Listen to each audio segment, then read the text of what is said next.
വെള്ളാപ്പള്ളിയുടെ ഭാഗത്തും എപ്പോഴും കാണാം. നമ്മുടെ നാടൻ ഭാഷയിൽ പറഞ്ഞാൽ സരസ്വതി വിലാസം അദ്ദേഹത്തിന്റെ നാക്കിനുണ്ട് എന്നതാണ് എപ്പോഴും കാണാൻ കഴിയുന്നൊരു കാര്യം. നമസ്കാരം. ഇതിൽ പരം ഒരു സർട്ടിഫിക്കറ്റ് വെള്ളാപ്പള്ളിക്ക് കിട്ടാനുണ്ടോ?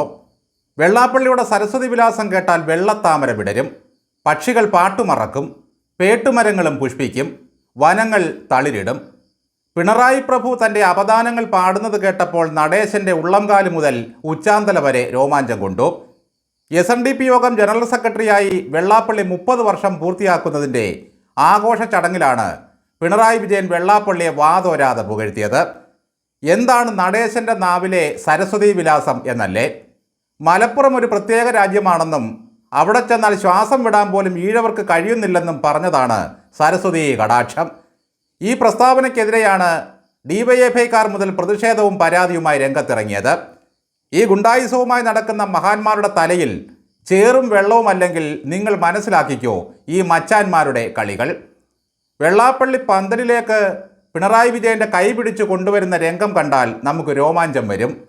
നടേശൻ്റെ കൈപിടിച്ച് പിണറായി പൊക്കുകയും ചെയ്തു.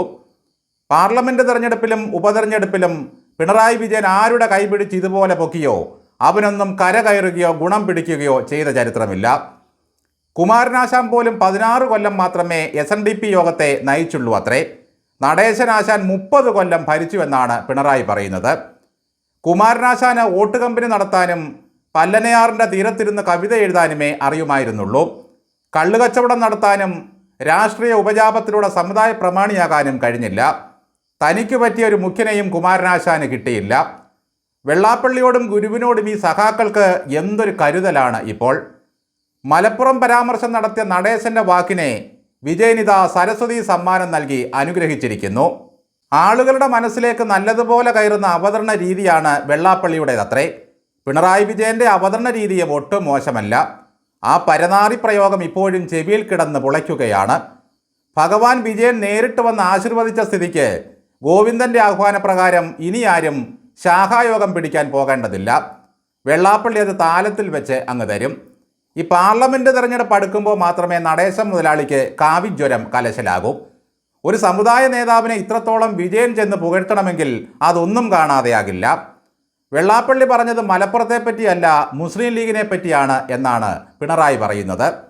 ഓന്തിൻ്റെ നിറമാറ്റം ജീവിക്കാനുള്ള തത്രപ്പാട് കൊണ്ടാണ്.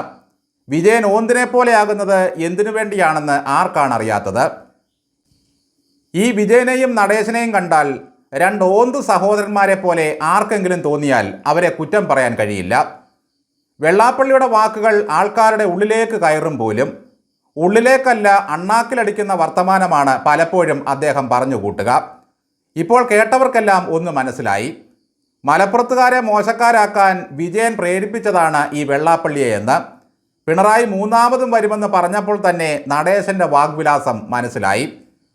വെള്ളാപ്പള്ളി SFIOയെയും EDയെയും തെറി വിളിക്കാത്തത് റെയ്ഡ് പേടിച്ചു മാത്രമാണ്. വെള്ളാപ്പള്ളിയെ വർഗീയവാദിയാക്കാൻ പരാതിയുമായി നടന്ന സംഘടനകളാകെ മാളത്തിലൊളിച്ചു. കേരളത്തിലെ ഈ പച്ചരി ദൈവത്തിൻ്റെ സർട്ടിഫിക്കറ്റ് കിട്ടിയിട്ട് വേണം കൂടുതൽ മഞ്ജുള വാഗ്വിലാസങ്ങൾ നടേശൻ്റെ നാവിൽ നിന്നും പൊട്ടിപ്പുറപ്പെടാൻ. പുകഴ്ത്തൽ കഴിഞ്ഞിറങ്ങിയ പിണറായി വിജയനോട് നടേശൻ ചോദിച്ചു കാണുമോ, കുറച്ച് കഞ്ഞി എടുക്കട്ടെ? നന്ദി.